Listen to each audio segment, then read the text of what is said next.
Yeah.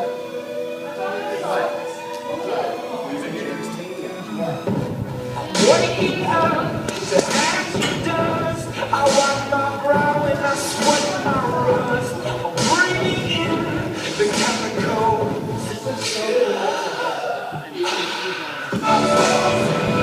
Don't make my system slow. Welcome to the new age. To the new age. Welcome to the new age. To the new age.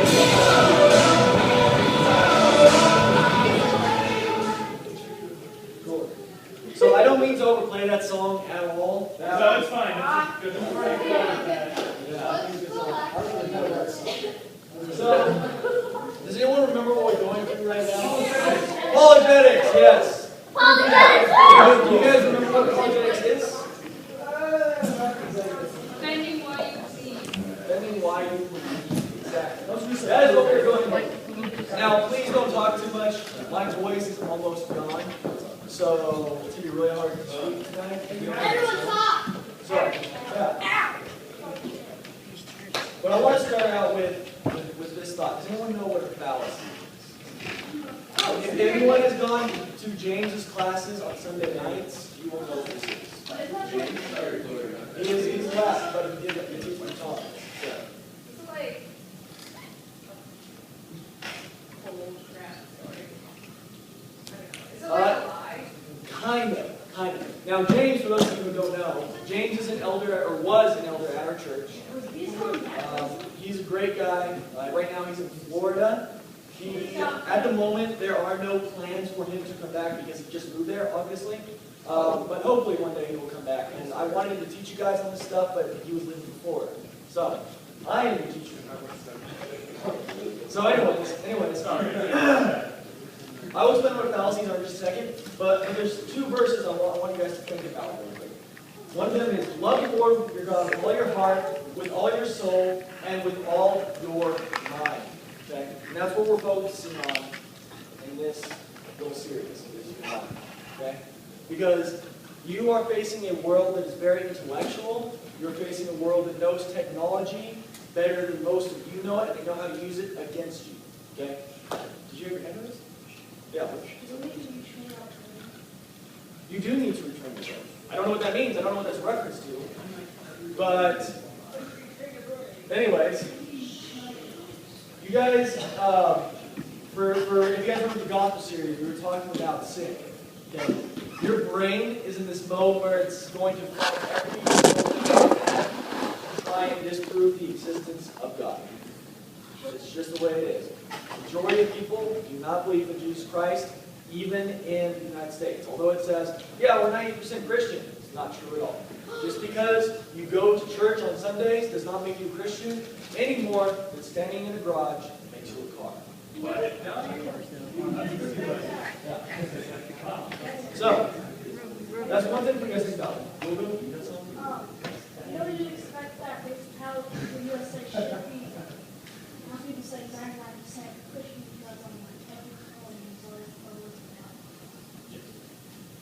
Okay, again, like I said, just because you have a lot of Christian sayings, a lot of stuff like that, does not make you a Christian or a Christian. Yes, the United States has the God we trust. Do they actually trust in God? No. No. Yeah.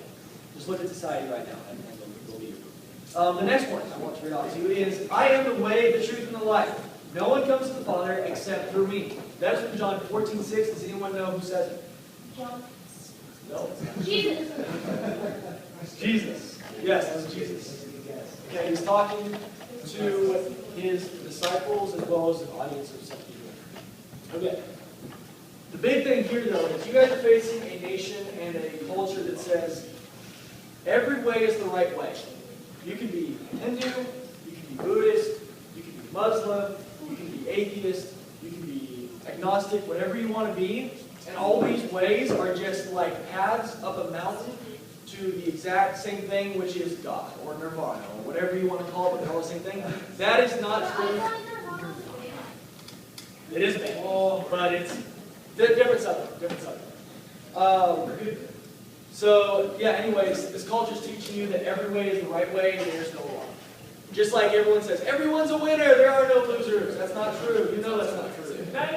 If you have ever played a sport and there is a race, if you are in last place versus someone who's in first place, there is a difference. You can be a winner in your actions. You can be humble and be like, okay, I got last place. I'm not going to affect me. But when it comes down to the amount of seconds this guy ran this lap versus you, and they ran it faster, cold-hearted evidence, he got first place. Yeah. My point is, What about cost? there are not multiple ways to heaven. Okay? You may be taught that in school, you may be taught that by your friends, you may be taught that by your culture, but that is not true. There's only one truth, and it is not an idea, it is a person. And that person is Jesus Christ. And tonight we're going to talk a little bit about fallacies, because these are going to be very important when you're talking with your friends, hopefully you're at that stage, about Christianity. So, the first thing I want to talk about in fallacies is, what is a fallacy? Fallacy is a false statement of logic. So, for example, A plus B equals C. It's like saying A plus A equals A. It just doesn't match up. It's a miscommunication of logic. And there's two kinds. Okay? First kind is a formal fallacy. This is something that won't happen with you guys. You guys do not have to worry about this really, because this is more of something for professional debates, like you see Josh McDowell versus Stephen Hawking or something. This stuff, unless you're brilliant, which I think there are a few brilliant people in here, like Brandon. You probably won't need to know this. But it's always cool to know it, because if someone does point it out, you know what they're talking about. A formal fallacy is a mistake in reasoning due to not following the rules. So it's like breaking the rules when it comes to a logical conclusion. Instead of taking steps 1, 2, and 3 to reach step 4, you take step 1, and then you skip step 2, go straight to step 3, and then 4. It's like you're skipping steps. That is a formal fallacy. It does not deal with truth or falsity. It just simply deals with validity. So, is this actually true in the reasoning versus is this actually true in the end conclusion? Like, is what it's saying true? That's not what it's dealing with. It's dealing with step-by-step process. You guys follow me so far? I know this is a little bit of information, but you are all Bible scholars, whether you like to be or not. You're Bible scholars. Okay, the next thing, informal fallacy, is a careless language. So, I'm going to give you examples, but it's basically careless language, and it bears directly on the issue of truth or falsity. So is this actual conclusion true, or is it actually false? That's what it's dealing with. That's an informal fallacy. That's the stuff that you guys are dealing with. That's stuff you're dealing with. So, we are going to go into...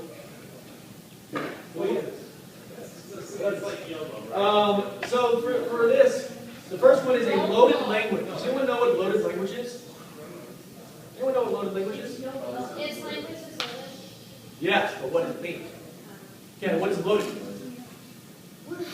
Well,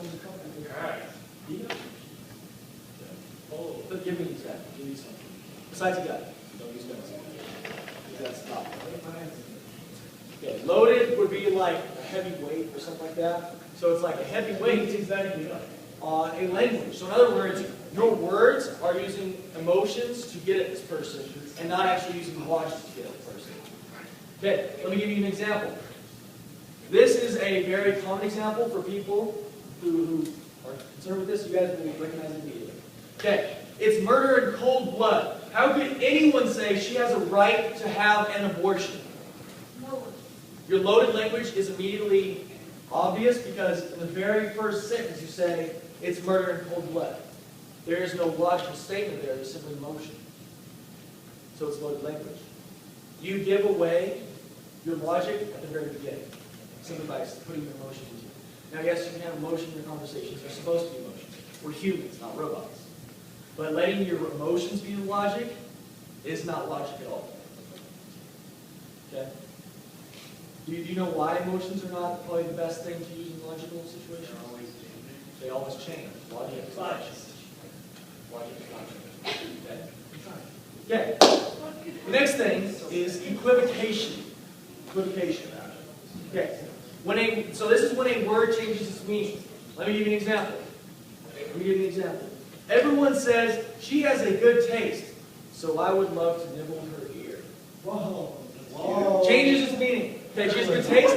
Obviously, she's not saying she tastes like a chocolate candy bar.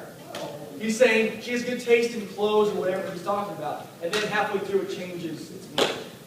See? See what I did there? Yeah.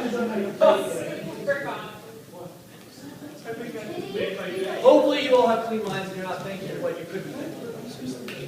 Okay, the next thing. Begging the question. Begging the question. So basically it's like the conclusion or like the actual conclusion of the argument is given in like the very first premise. So it's like begging the question like, okay, you're going to answer for me without me even having to say the conclusion. An example. Opium induces sleep because it has sleep-inducing qualities. It's very similar to circular reasoning. You guys know what circular reasoning is? Okay. It's like, yeah, exactly like what I just said. Opium induces sleep. How do you say induce sleep? Because it's sleep-inducing qualities. Well, what are the sleep-inducing qualities? They're sleep-inducing qualities. It's like a circular question that just keeps repeating itself over and over and over again, hoping that eventually it's going to break through. It's really not. It's not logic at all. The fun part is when you can tear these things apart and watch people use them in arguments and just laugh because you know that they are not making any sense at all. The next one. This is one you guys will run into a lot. They did the first four, and you'll see them once in a while. The first three. Yes, three. The next one is ad hominem. What does hominem mean? What does hominem mean?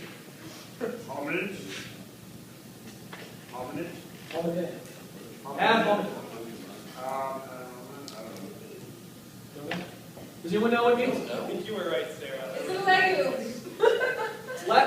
It's a legume. It means human. It means human. So this means against humans. Okay, so what in an argument, this is what it looks like. You pro-choice people are selfless, godless, and immoral. Probably communists too. Now these are all examples. These are not. I'm not saying like this is the case. These are examples that I got off the internet actually. So yeah, that's how it's basically attacking the person rather than the argument.